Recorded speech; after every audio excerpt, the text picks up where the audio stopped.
Did you ever go to a museum or gallery and take an audio guide where you can listen to someone on your headphones or through your earpods telling you about the paintings or the objects?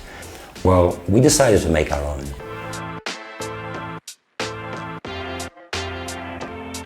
I wanted to take my students just down the road to the National Portrait Gallery, just in Trafalgar Square. And in that gallery, you can find pictures, portraits of famous people, British people from the past and from the present. So I asked each of my students to choose a person whose picture was hanging in the gallery and then to create an audio guide for that person. So first, each person chose a person to present and then they did some research. So that's reading. Go online, use the resources there to find out as much information as you can about that person. The names, dates, places, but the story of this person's life, why they're interesting, why they're important. They write a text for their audio guide. And as the teacher, I'm there to help each person with their grammar, their vocabulary, to create something that they're really happy with.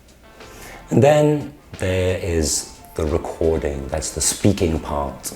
So here is a chance to work on their pronunciation, to practice a few times, and then to record something that they're really happy with. Friday morning, we all together walked down the road to the National Portrait Gallery.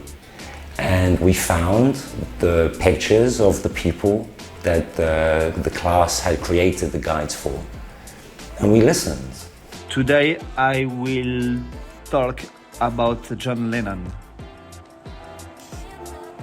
John Lennon was born on October 9, 1940, in Liverpool, England. So in this way, we can combine reading, writing, speaking and listening all into one complete task. We learn about British history, we learn about the British culture and the language, and we can bring the city into the classroom and take the classroom into the city.